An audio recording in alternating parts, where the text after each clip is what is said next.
Well, good evening, lupus warriors and lupus survivors all around the world. Welcome to another video brought to you by the Loris Lupus and Support channel. On today's video, we're going to talk about challenges that we may encounter to us receiving proper care for our lupus. But before we jump into that, I would like to take the time to extend an invitation to you to please like, subscribe, share, or leave a comment in the comment section below on this video. And today I really do want to hear some of the challenges that you have encountered in pursuit of proper care for your lupus or proper care for any chronic illness.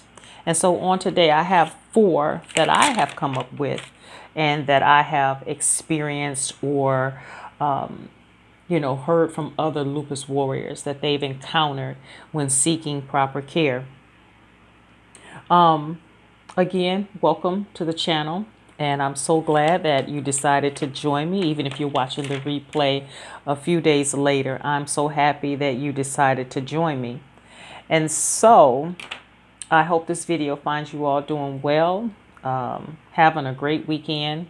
Certainly my weekend is going fantastic. Just gonna try to get a few things around the house completed, and one of those things was to do this video. And so let's get started. What are some challenges to proper care that we encounter along the way? The first one on my list I have is access to proper care. And that access to proper care can come from or be due to a lack of health insurance. You may not have health insurance.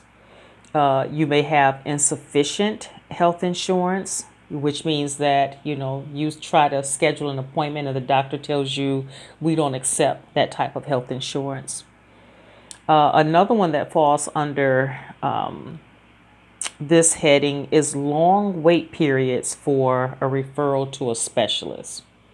How many of you may have needed to see a cardiologist and it took 4 to 6 months, to get a referral or to actually get in to see the cardiologist after the date of the referral. It takes some time after the date of the referral.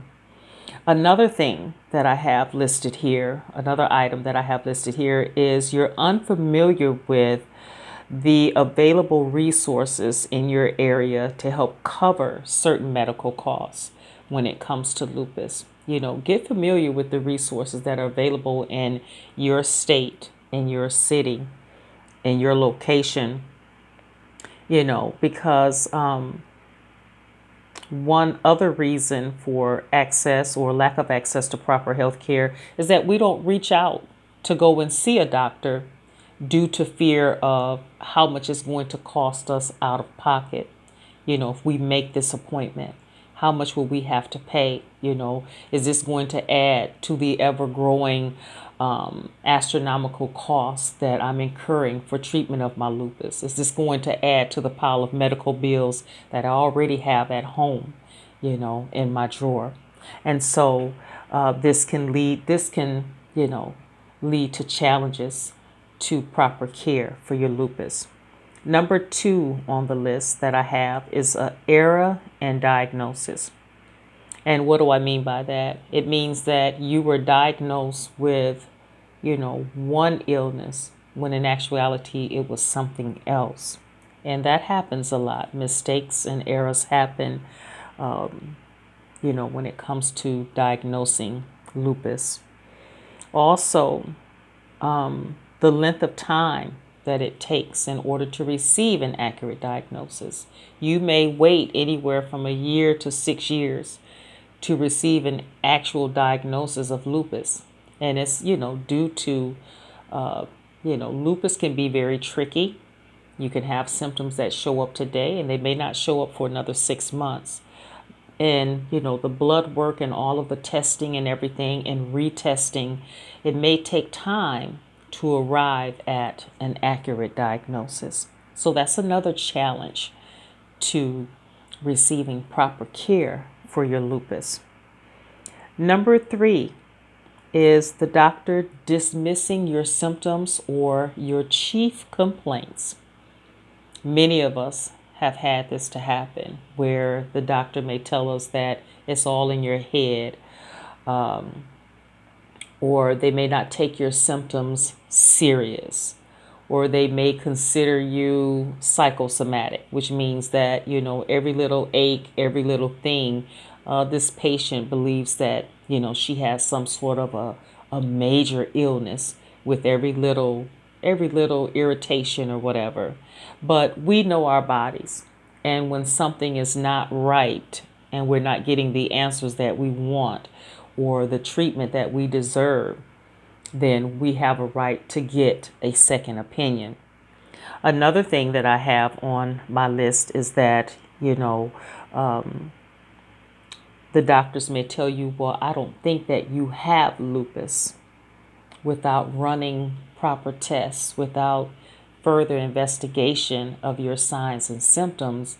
They may just take what you're saying and take a look at you, because a lot of people that have lupus, we don't look sick. We may look like the perfect bill of health, but there's something going on in the inside, because lupus is a lot of the symptoms for lupus are invisible. It's an invisible illness. And so that's another challenge to receiving proper care. Proper tests are not being run. Symptoms are not being investigated. Okay. And number 4 on my list, which ties into, heading 1, 2, and 3.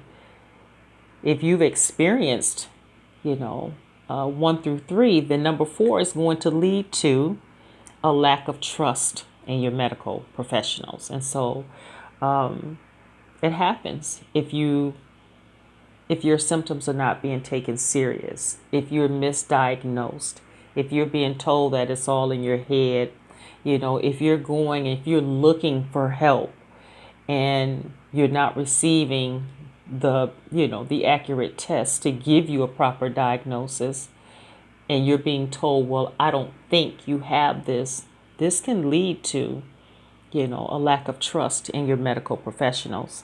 Also, you may encounter a medical professional that has, very little knowledge of lupus, or even a lack of updated knowledge regarding lupus. A lot of lupus patients have found that they're more updated on the recent treatments and procedures way before the doctor has any knowledge of it. Because we are reading the books, we're reading the medical magazines, we're watching the videos regarding lupus. There's so much information out there. We live in an age in where information runs rapid, very quickly. And so there's a lot of information out there regarding lupus that sometimes our medical professionals may not be aware of. Again, we're attending the seminars, we're doing everything that we can to stay on top of the latest medical tests, procedures, medications, treatments, and the doctor may not be aware of that. I always tell you that, as a lupus patient, you have to be your number one advocate, because if you don't, the treatment that you may receive may be outdated or unnecessary, and there could be something better out there. And so that's why it's very important to know your body, stand firm when something is not right, regardless if someone tells you different. When something inside of you is not right. And we know that a delay in treatment for lupus leads to symptoms getting worse, and increasing, in their seriousness. And we don't want that. And so if we can get the best treatment that's available out there, the most updated treatment, then that benefits us in the long run. So as a patient, you have a right to take in information that you've read, discuss it openly and honestly with your doctor, and, ask the question, if you're willing to ask the doctor, if you're willing to try this on me. Do you think this treatment or this procedure would be a good fit for me? And if they say no, why not? Why not? And if they're recommending a different treatment or procedure, you have a right to ask, why are you recommending this procedure? Why are you recommending this medication? Is it necessary? What are the side effects? How long will I have to take this medication?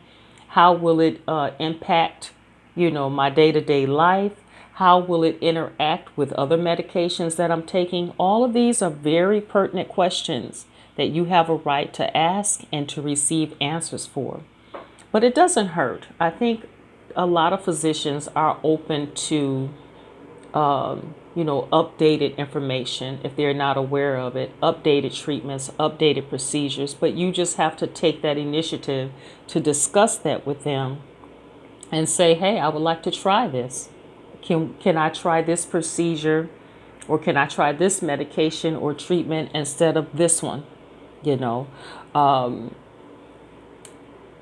instead of starting sometimes with a diagnosis, the doctor may start you off on maybe the highest dose of a certain medication instead of maybe starting you off on a lower dose to see how your body reacts to that, and then scaling up to the highest dosage. And so you have a right to ask those questions. Is it necessary for me to take 800 milligrams instead of starting me off on 200 milligrams of a medication, for example?